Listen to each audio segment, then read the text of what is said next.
actually, that's a good, I want to start by kind of framing our discussion with a recent statistic. I don't know the exact number, but the recent statistic is that the birth rates in the United States have reached their all-time low since people started Wow. measuring birth rates. So people are just having fewer kids. We're not as low as Europe is. Europe, the fertility rate is under 2, so it's not even replacement level. But we're the lowest that we've ever been. And people thought COVID might change that. It didn't. Ended up having not that same effect. People thought maybe, it's nothing else to do, there might be some more kids. Didn't happen. Maybe it still could, but seems unlikely. And so our birth rates are declining, and they've been declining for a while.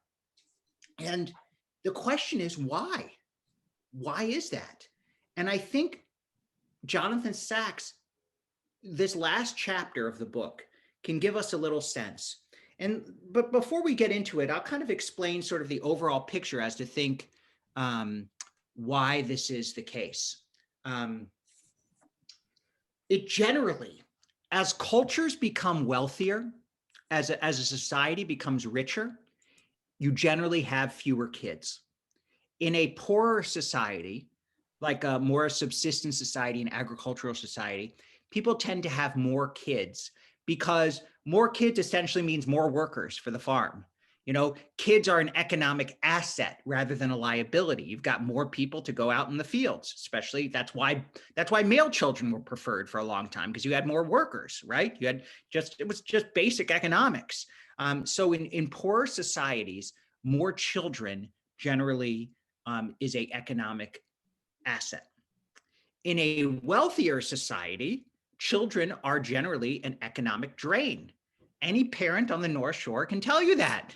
I can attest to that. Kids are expensive, very expensive. Summer camp, this, that, the other. So generally, as a society becomes more affluent, people tend to have more children. So that's one factor in why societies like in Western Europe and in the United States, we are having fewer kids. But the other, and this is what kind of Jonathan Sacks is sort of getting at, is the kind of culture that we live in. Religious cultures, even if they are affluent, tend to have more children. I mean, just think of, look at Hasidim, look at, really serious Catholics. I know just being a rabbi in Chicago, you get to be friendly with priests and so forth. So I know some very large Catholic families, and the real serious Catholics have a lot of kids. Even in the modern Orthodox community in the United States, there is really, it's expected at least 3 children, and generally more. So religious communities tend to have more families, and Israel kind of proves that. Israel is generally a Western country. I mean, the standard of living in Israel is pretty close to what it is in Western Europe. People, there's modern healthcare, modern, it's generally a very modern economy. But the birth rate is significantly higher in Israel than it is in Western Europe or the United States. Part of that is the influence of the religious element. So that then kind of begs the question as to why do religious cultures tend to have more children? And what does it say about our culture today that we are having less children? And what does that look like in the future? Maybe that's okay. Maybe it's okay. You know what? That's the society we live in. There are some people who say the planet's already overpopulated. Maybe it's okay to have fewer children. Or maybe our culture is missing certain kinds of principles and values that affirm the desire to have children. So that's kind of one of the things that Sacks gets to. And the broader question that I think he's really addressing is, what role does faith play in our larger society? What is its role in just sort of, there is an overall culture that we live in the United States. There's an overall culture. Now, there are differences. There are regional differences. Obviously, if we all lived in, Greenville, South Carolina, we would have a different, we may be different values than we have living in, Highland Park or, the North Shore of Chicago. So, the geography of where we are plays a big difference. But there's also an overall American culture.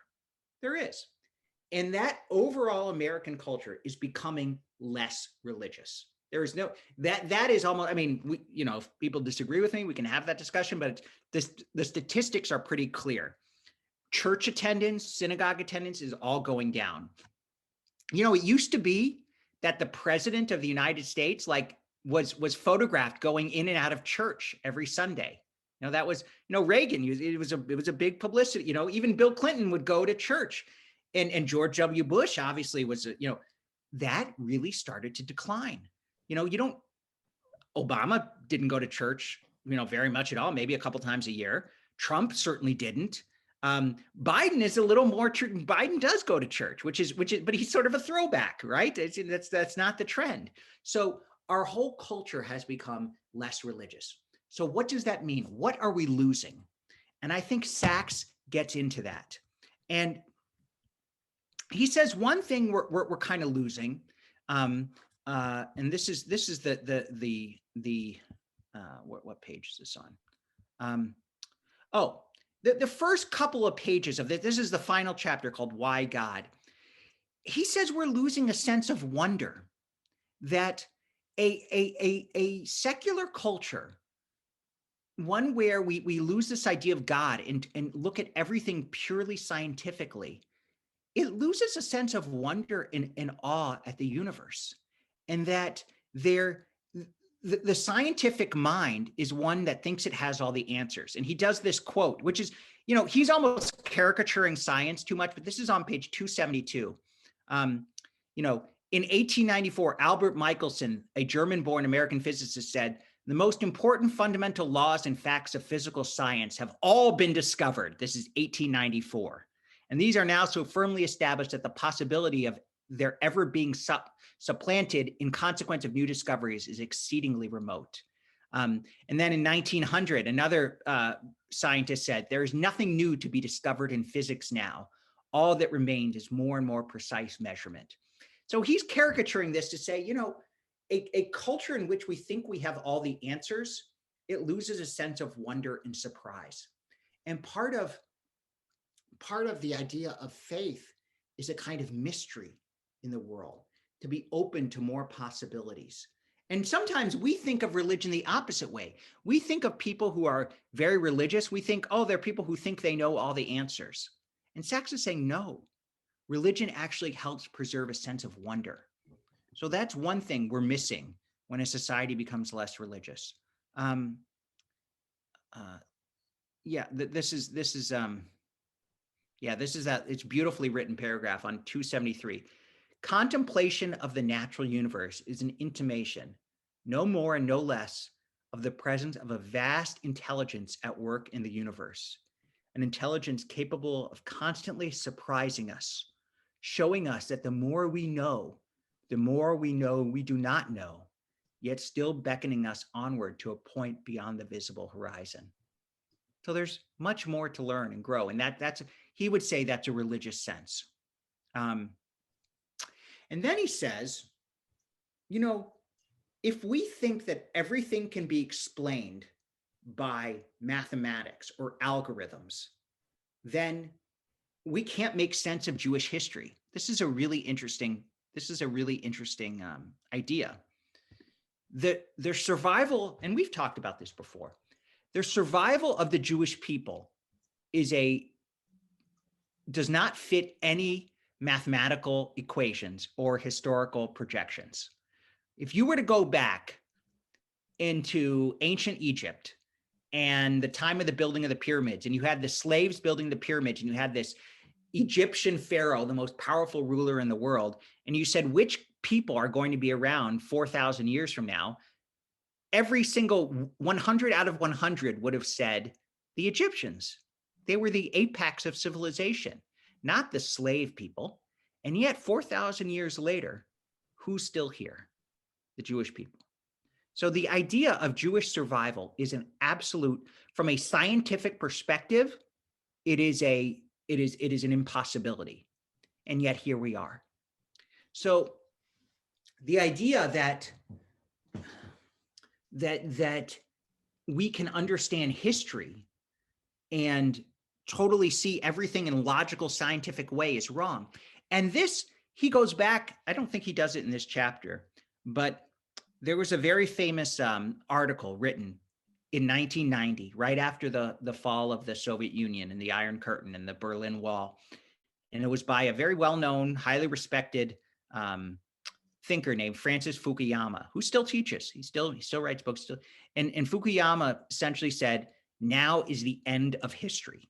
He said, essentially, all the ideologies that drove history are no longer matter. We live in a consumerist society. Essentially, ideas don't matter. People will just want to buy stuff that makes them happy and don't care about other ideas.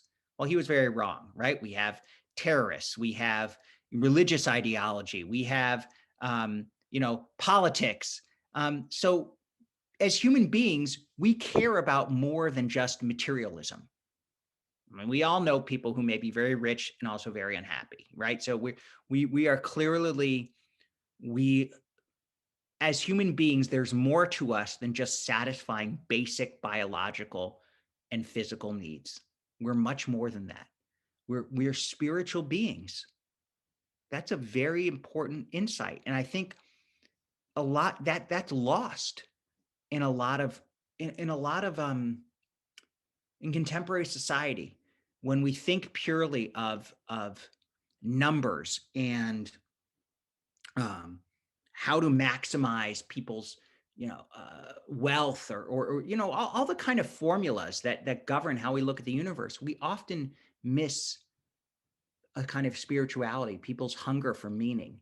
And Sachs says religion has always been the best answer to that question. So when religion declines in importance in society, people's happiness declines. And this is another very important point. Societies that are less religious also tend to be less happy. They report much lower rates of happiness. Now, there are some exceptions to that. Like the Scandinavian countries are very highly secular, but they're also quite happy. So, but the societies in Western Europe where religion has declined significantly has also accompanied a greater decline in happiness and life satisfaction. So why do you think that is? And is Sachs overstating the importance of religion? Yeah, Dad, and then I want to hear from others.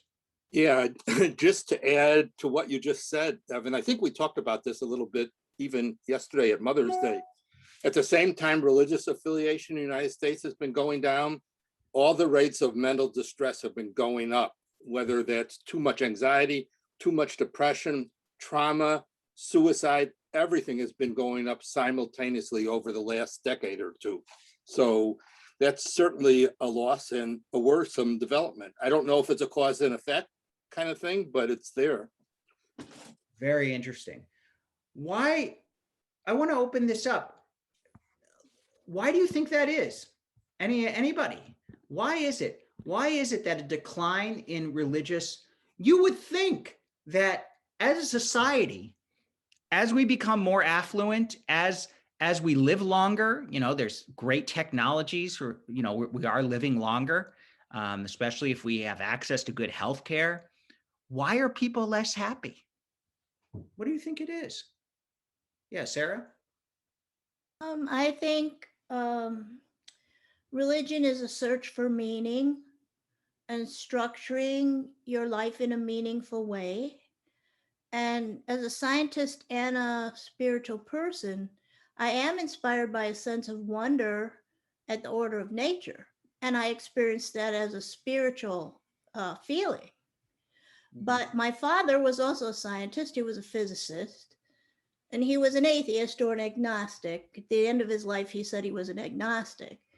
And he had a tremendous sense of the wonder of nature. And I think that what you described of those scientists saying we know everything, those are arrogant scientists. that's a personality characteristic. Many scientists know that when they retire and they follow the literature, their work is going to be supplanted by the next theory that accounts for more of the data than they were able to. And they view science as a dynamic process, but they have faith in the process. Right. Yeah, Right. so I think it's arrogance to say that we know everything in science. I think most scientists will tell you, no, we don't know very much at all. The more we know, the more we know that we know so little. We know the limitation of our knowledge, the more we know. Good. But I think that the search for meaning, Viktor Frankl's book, Man's Search for Meaning, I think the search for meaning is a spiritual thing. Well, yes. And that is very much tied to people's happiness, because my dad didn't have a spiritual sense. When he died, he thought it's fade to black. He didn't have any idea about the soul or what might continue after his life. I think he would have been happier if he had that kind of a concept. So I think the search for meaning has a big impact on happiness. It's a great point. It's a great point. Yeah. And this partly gets to the sense of this book. And, even though this book is quite dense, there is some important lessons in this. And I think about what it means to be a religious person today, especially as Reformed Jews. We are not tied to a strict interpretation of our tradition. We're generally, I would say most people in our congregation are pretty secular in their general outlook. I just saw the most fascinating infographic. I wish I could pull it up, but I don't know where I saved it. But it said vaccine acceptance rates by religion. Jews were so far ahead of every other religion, it was astounding. I mean, it was like it's like you had 90% of Jews embrace vaccines, and the next highest was like 65%. We were so far above and beyond, not just Christians, but Muslims. I can't remember if Hindu was on there too. I think there were like 7 or 8 religious groups, and Jews by far were the most embracing of vaccines. Now there's a lot, we could go on, there are potentially other explanations for that. But I think one of the explanations that we are always comfortable with science and we don't, our idea of religion is about meaning. It's not about, absolute scientific truth. It's about meaning. So then that then leads to the question of, well, what then brings us meaning? And just looking at our group here today, I would say probably all of us, family is a big source of meaning, right? Especially, I see there are several grandparents on here. You probably love having grandchildren. That's a big part of meaning in life. My own parents can attest to that. But what else besides family? What else brings meaning? I mean, this is family's one thing, and that and that speaks to the there is a decline. There's really, I'm worried about this from a just almost a synagogue perspective. People don't marry nearly as much anymore. The marriage rates have gone way down. That's just that's another sociological trend. In addition to declining birth rates, there are declining marriage rates. And this is across the board. This is not just among affluent liberal communities. This is everywhere. And so as you get marriage rates go down, family formation goes down. Maybe people get married later and they have one kid, but again, that means a shrinking family. So that source of meaning in some ways is connected to religion. So we all on this call know how important that is, but it is declining. What else brings meaning? What else would you say, aside from grandchildren, aside from children, what brings meaning to your life? Yeah, Jeff? Well, I mean, it's all related, but just taking it a step further, community, relations with the community, relations with other outside the family, a sense of altruism, doing things for other people, which is very much along the lines of a religious outlook. So I think things like that, something beyond ourselves, community, other relations, of course, family, as you mentioned, doing things for others. Right. That's so important. So important, right? And that's why this decline in religion is so worrisome. That we know that the things that religion does well, families, meaning, those are the things that bring happiness. And if religion's declining, those other things are going to decline. Yeah, Jill? You're muted. Yeah. Yeah, unmute. Sorry. I think in relation to all this, the importance of learning, which is very important in Judaism, adds meaning to life. Yeah, without question. Lifelong learning, which all of you on this call are doing, is a critical it's a critical part of what of how we find meaning in life. If we think we know all the answers, then we don't grow. And the idea that we can continue to learn and grow, that's a big source of meaning. I mean, there's a lot of studies that say people who remain engaged, even if you might retire, even if you might retire from making money, if you stay engaged intellectually, you live longer and you stay healthier longer. It's remarkable. And Judaism has always put this emphasis on lifelong learning, right? That you're always continuing to learn, you're always growing. So that's a big part of it. What else? What else brings meaning? This is as much a personal question as it is an intellectual question for each of you. What brings meaning? Yeah, Sarah, go ahead. I think kindness in any personal interactions. It can be within the family, it can be a person you see on the street, it can be service that you do through your synagogue. I mean, anything. I think kindness is a transformative act.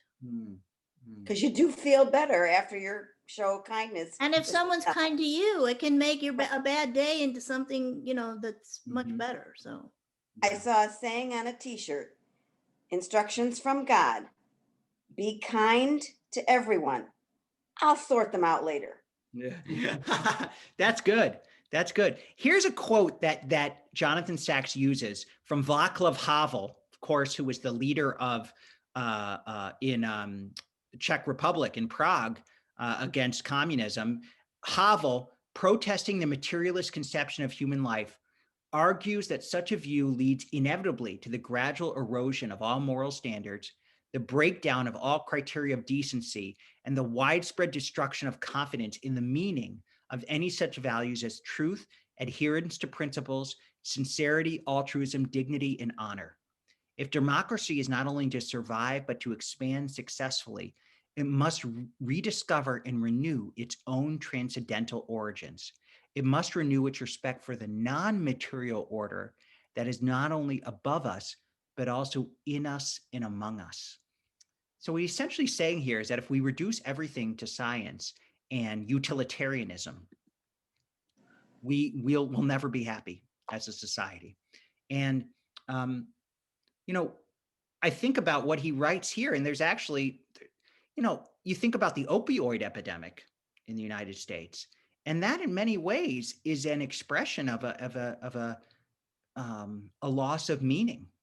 That people, there people, if you feel like your life has no value, and you're just there taking up space, it can be quite depressing.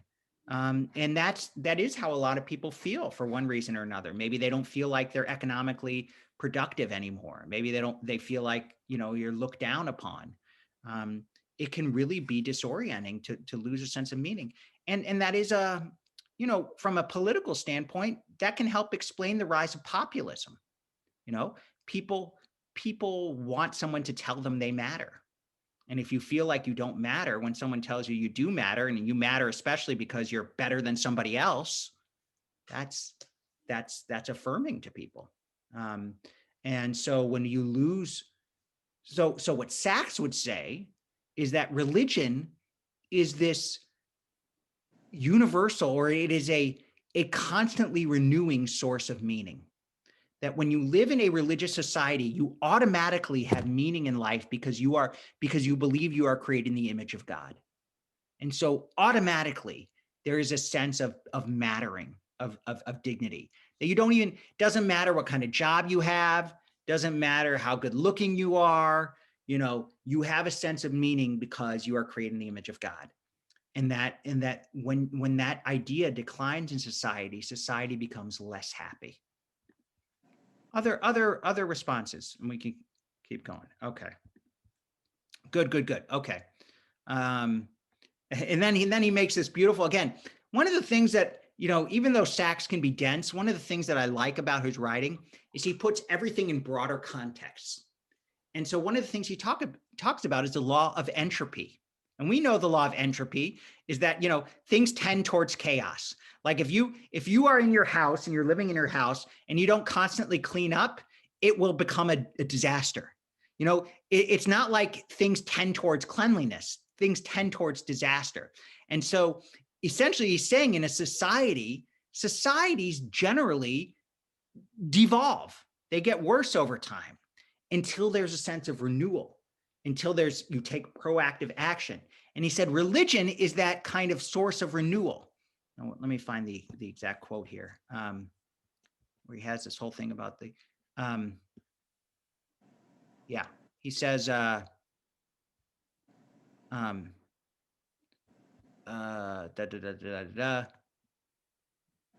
he says essentially that he talks about Robert Putnam. And Robert Putnam wrote this great book called Bowling Alone in 1990, where he talked about the decline of community, that we were becoming a much more individualist culture. I mean, just think about it. You probably see it in your own lives. We don't know our neighbors very much anymore, do we? People spend much more time in their backyard than on their front porch. We're less communal. And that ultimately it leads to a certain kind of unhappiness. But he argues that actually religious communities themselves are much more communal. So religion is almost like a corrective to what's going on in the larger society. And this is a great, and I think this is true. Just, this is on page 277. An extensive survey carried out throughout the United States between 2004 and 2006 showed that frequent church or synagogue goers are more likely to give money to charity, regardless of whether the charity is religious or secular. They are also more likely to do voluntary work for a charity, give money to a homeless person, give excess change back to a shop assistant, donate blood, help a neighbor, spend time with someone who is feeling depressed, allow another driver to cut in front of them, not in Chicago, but offer a seat to a stranger or help someone find a job. Religious Americans are simply more likely than their secular counterparts to give of their time and money to others, not only within, but also beyond their own communities. Their altruism goes further. Frequent worshipers are also significantly more active citizens. They are more likely to belong to community organizations. Within these organizations, they are more likely to be officers or committee members.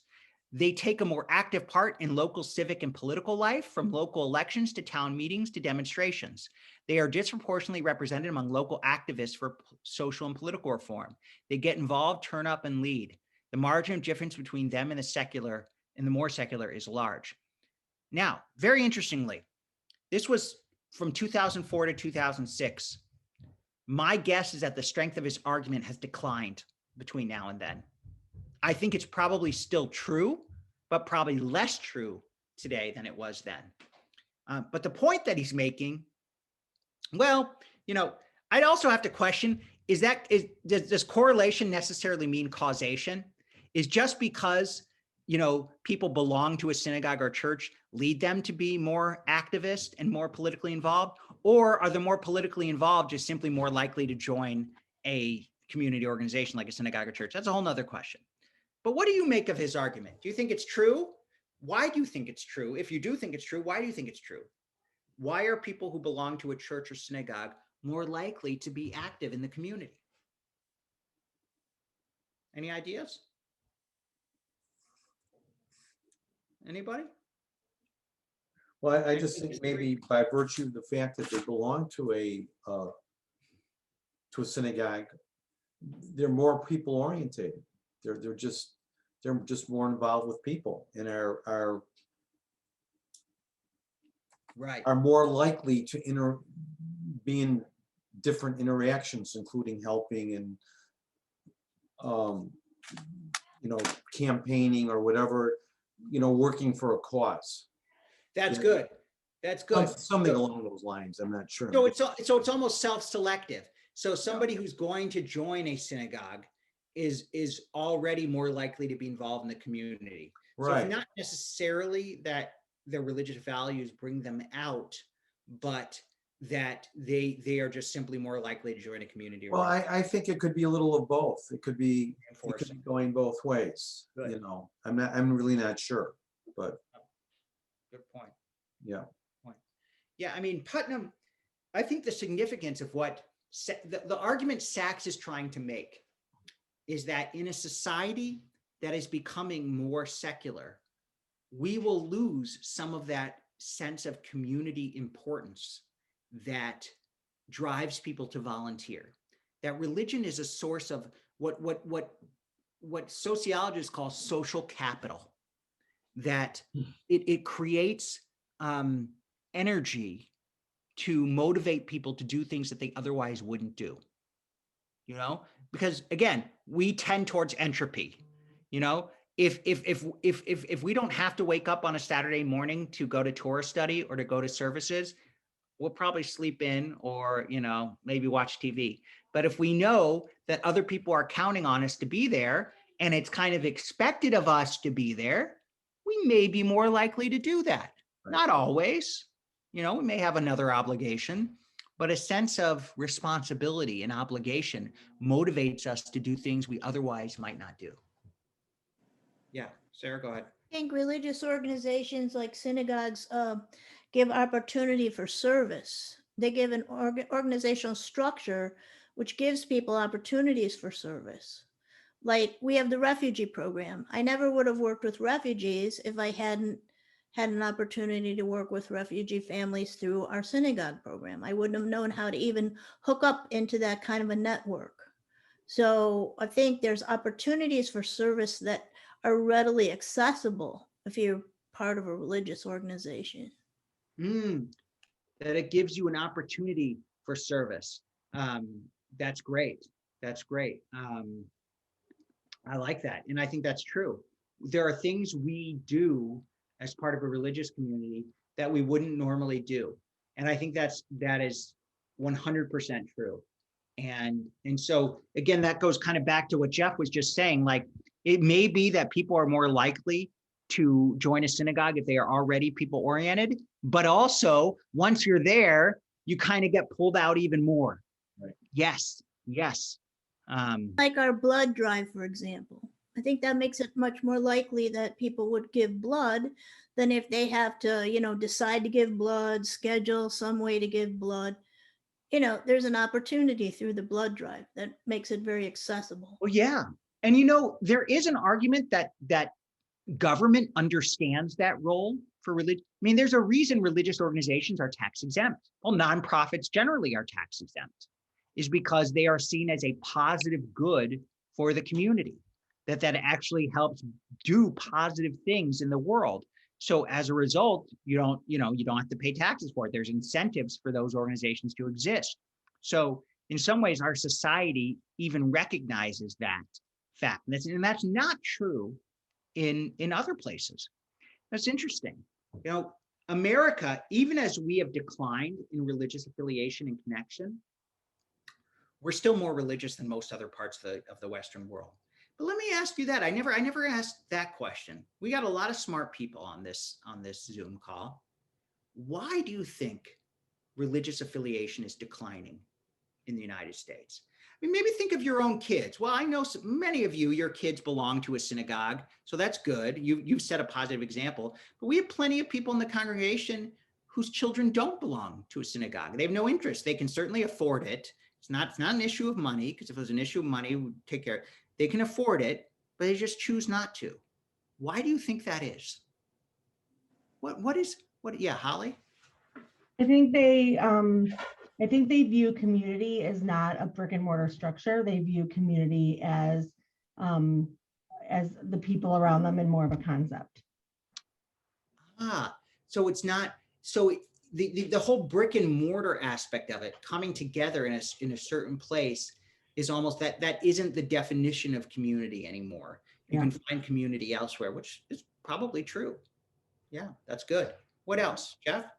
Well, just thinking about what Holly said, for good or bad, social media is platforms are where I see young people for sure. That's where they're organizing and gaining meaning, and some good stuff is being done, but not, in a sense, it's almost a substitution for what the synagogue or church might have done. Very good. So people still want meaning. It's not as if the desire for meaning is gone. It's just they're finding it in other places. Right. And that's what keeps me up worrying about religion. Think of the late great Standard Club, a wonderful, institution in Chicago. That place started in many ways because one, Jews were excluded from other social clubs. Right. Well, that doesn't happen anymore. I mean, there are probably a few exceptions here and there, but in general, Jews are welcome at any club anymore. Two, it was a place where when there weren't many restaurants, you could go and get a great meal. You could go and work out. You could all see, your friends, all of those needs are met elsewhere now. There are plenty of places you can go and work out with probably better equipment than the Standard Club had. There are plenty of restaurants with really good food, and there are plenty of other places you can go to meet up with people. So all of those needs are still there. They're just met differently. Therefore, it goes away. So that is something worrisome about, what organized religion essentially provides. Now, Sachs would say, and this is actually a little bit of the danger for a pragmatic approach to religion. So I generally, when I talk about faith and spirituality, I try to see it pragmatically. What does this do for you? Just like we're talking about now, happiness and meaning. But if that's all that religion is about, then there's a real serious danger. Because if you can get everything that you would get in a synagogue, you can get elsewhere, why would you ever go to a synagogue? Why would you ever feel a religious connection? And Sachs would say, well, that's not all there is. There's also a sense of mystery and obligation, that we are born into this people, and we don't know exactly why we were born this way. We don't know exactly why God called Abraham 4,000 years ago, but it is part of our story. This is what he says in the first book we read, A Letter in the Scroll, that, there are lots of books in the world, but there's only one book where we are a letter in that scroll, and that would be the Torah. And so Sachs would say that ultimately, even if we can get what we want from religion in other venues, there's still a certain mystery in an ineffable sense. And that's sort of how he goes about, his conclusion. He talks all about the pragmatic role of religion, that it makes us better people. It gives us meaning in life. It brings about a certain kind of equality. This was really interesting on page 280. Two British authors, Richard Wilkinson and Kate Pickett, have argued recently that societies that are more equal tend to have higher reported life satisfaction. That makes sense. Religious faith does not itself create economic equality, but it does tell us that we are all equal in the sight of God. Very important. Each of us counts. A house of worship is one of the few places nowadays where rich and poor, young and old, meet on equal terms, where they are valued not for what they earn, but for what they are. That's beautiful and true. Then he says, he goes on that religion leads to joy, it leads to greater happiness. And then he kind of gets to that mystery. And this is on page 281. The survival of religion is the greatest improbability of all. The world has changed beyond recognition since the Middle Ages. Religion has lost many of the functions it once had. Just like I'm saying it might lose some of the functions it has now. In the past, it also had functions it no longer has. To explain the world, we have science. To control it, we have technology. To negotiate power, we have democratic politics. To achieve prosperity, we have a market economy. If we are ill, we go to a doctor, not a priest. Good, that's good. Don't go to a priest or a rabbi if you're not feeling well. If we feel guilty, we can go to a psychotherapist. Good, we have no need for a confessor. If we are depressed, we can take Prozac, all true. We do not need the Book of Psalms, yes. Schools and welfare services are provided by the state, not by the church. And if we seek salvation, we can visit the new cathedrals, the shopping malls. This is pre-Amazon, clearly, at which the consumer society pays homage to its gods. Faith would seem to be redundant in the contemporary world, and yet far from disappearing, it is alive and well and flourishing in every part of the world except Europe. And I would also now add America. And then he's going on. And this is what he says here in the middle of the page. Why is this so? Because religion does what none of the great institutions of contemporary society does. Not politics, not economics, not science, and not technology. It answers the three questions that any reflective human being will ask. Who am I? The question of identity. Why am I here? The question of purpose. And how then shall I live? The question of ethics and meaning. What do you think of that? It's a nice passage. You think he's right, Sarah?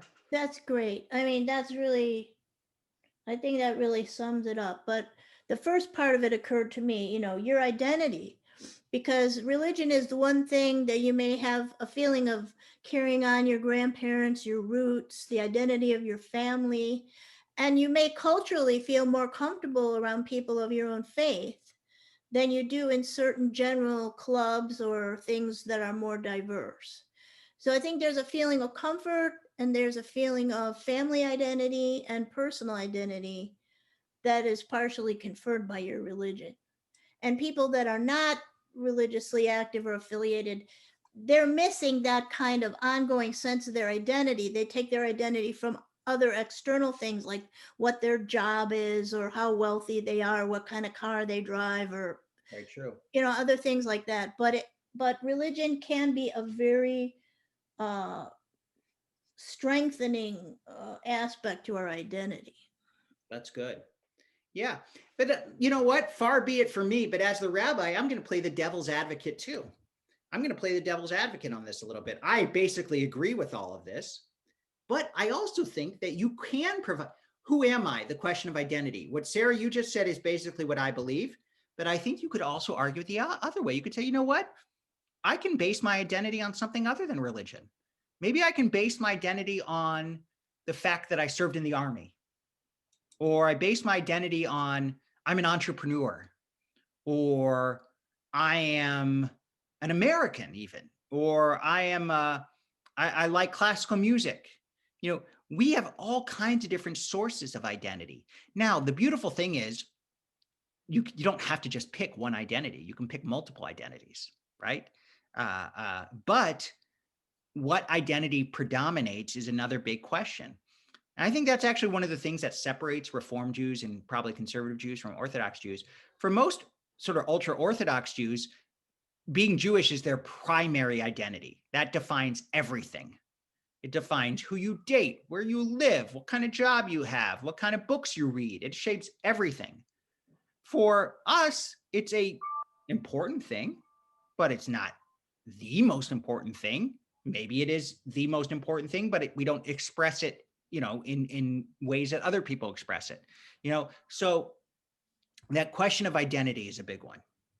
Then the next one, why am I here? The question of purpose. Well, do we need religion to answer that question? What do you think? If you have to answer that question, why am I here? Which is a question that most people at least think about at one point in their life or another. I think probably all of us have asked that question. You know, that's one of the things that makes us human.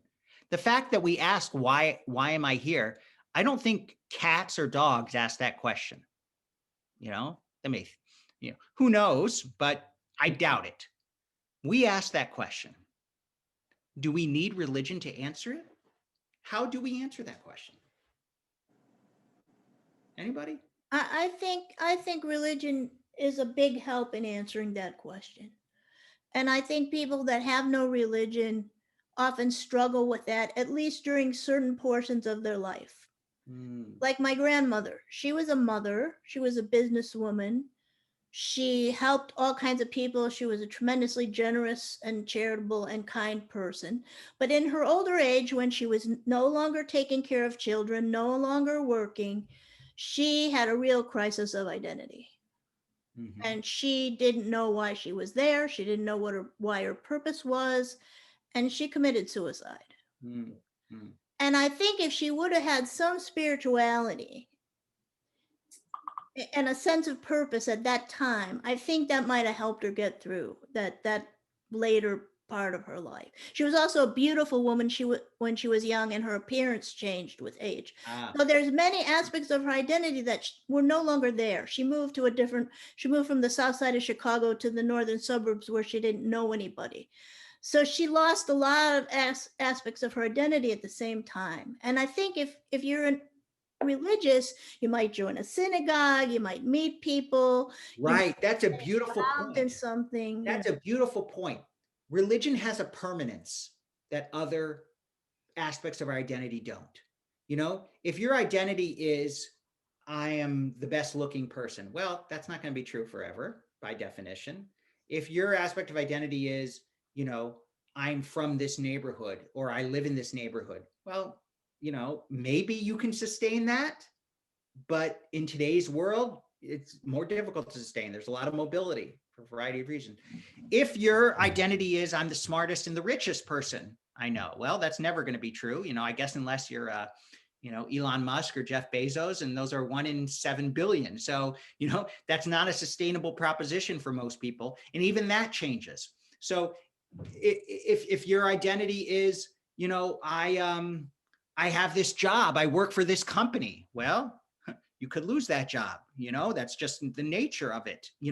And so many things are impermanent, but the sense that I am created in the image of God, I'm part of this people, that's something that can sustain us, no question. And I have a soul, and by virtue of the fact that I have a soul, I'm worth something. I'm not only worth something because the hats I'm wearing, what roles I'm playing, at different parts of my life. So over the life cycle, I think religion confers a lot of resilience. Right. And I think that's true. And I think that could be one of the reasons that people who belong to a church or a synagogue are generally happier, and they also live longer. It does give a sense of purpose to life. Again, this isn't a universal law. This isn't like it applies to every person. We all probably know plenty of people who may have no sense of religion, who live to age 100 and are happy as a clam then. So these are just broader truths. There's always exceptions.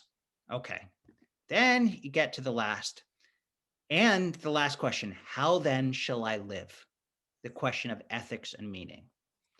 And again, are we saying that religious people are always more ethical than secular people? No. Gosh, no. There's plenty of opposite examples. Yep.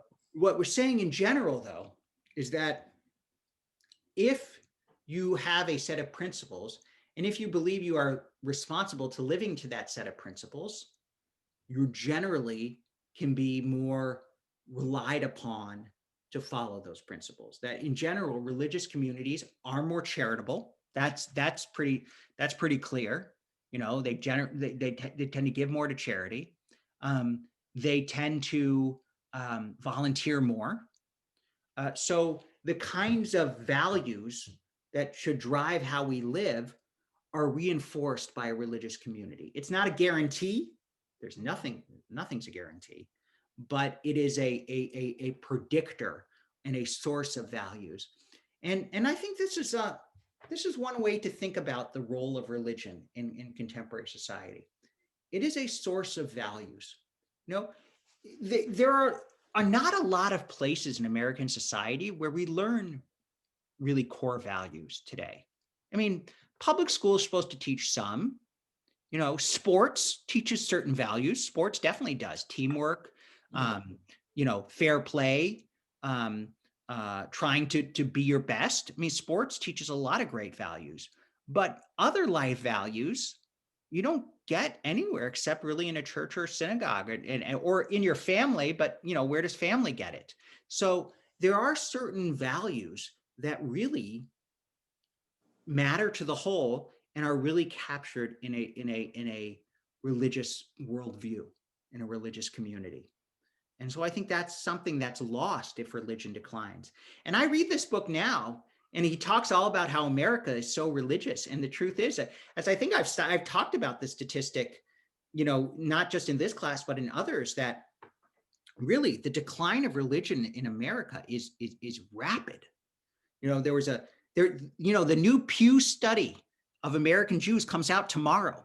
This is this is a successor. The first one, famous one, was 1990, which showed the intermarriage rate at 51% and caused people to go bonkers. You know, and now the intermarriage rate is over 70%, and people have generally accepted it. So it's not the issue it is anymore. But this Pew study historically has caused ripples. And one of the things that the Pew study has shown, not just Pew, other studies, that the number of people who affiliate with any religious community or who do not affiliate with any religious community has doubled over the last 10 years. That's tremendous. That is true. You know, in 2006, the affiliation rate for Americans was about 70% belonged to some church or synagogue. Today, it's 48%. That's a vast decline. Is that the new studies number, or is that? 48%. That is a recent study from a couple months ago, which was that was all religions. Yeah. The one that comes out tomorrow is just the Jewish community. What it will like, one of the things that the last study showed is that people who are proud to be Jewish, but there's called Jews of no religion, which is an oxymoron. But the idea is that they're proud of an ethnic heritage of being Jewish, but don't see it as a source about God or about synagogue or prayer. They see it as almost like an ethnic identity, almost like being Italian or being Irish, you know.